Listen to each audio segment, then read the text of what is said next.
بسم اللہ الرحمن الرحیم۔ فرمان مصطفیٰ صلی اللہ تعالیٰ علیہ وآلہ وسلم جو مجھ پر ایک بار درود شریف پڑھے گا اللہ پاک اس پر 10 رحمتیں نازل فرماتا ہے۔ صلو علی الحبیب صلی اللہ تعالیٰ علی محمد۔ پانی پیتے وقت نا برتن میں سانس لینا یہ سنت مبارکہ نہیں ہے۔ راشد عطاری خوابوں کی تعبیر لے کر پیش خدمت ہے۔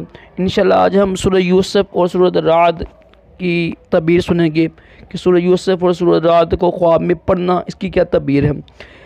دیکھیں جتنی بھی تعبیریں ہوتی ہیں نا قرآن پاک ہی سے نکلتی ہیں۔ میں آپ کو بھی عرض کرتا ہوں، حضرت ابن سعید رحمہ اللہ نے فرمایا کہ اگر خواب میں دیکھیں نا کہ سورہ یوسف پڑھتا ہے تو دلیل ہے کہ بہت سفر کرے گا اور مال پائے گا۔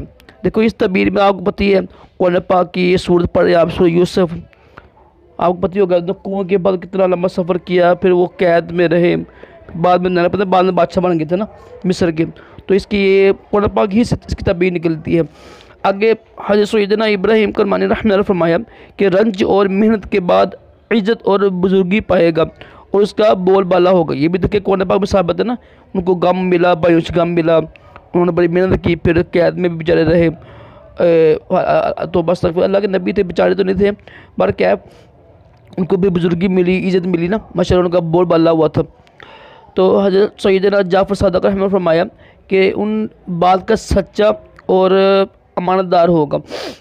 اور سورہ رعد کی تعبیر یہ ہے، حضرت سیدنا ابن سعید رحمہ اللہ فرمایا کہ خواب میں دیکھے نا کہ سورہ رعد پڑھتا ہے تو دلیل ہے کہ ہمیشہ عبادت اور قرآن مجید پڑھنے میں مشغول ہوگا۔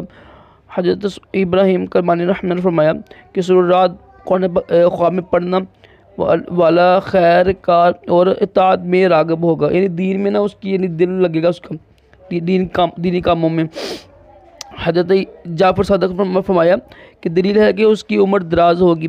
یہ جو عورتوں کی بیماری ہوتی ہے نا، یعنی رحم کی رسولی وغیرہ ہو گئی، یہ 18 کا، اس میں سورہ رعد پڑھتے ہیں، سورہ رعد پڑھ کے نا پھر دم کرتے ہیں۔ میری اس کی ویڈیو بنی ہوئی ہے کافی زیادہ، تو یہ کچھ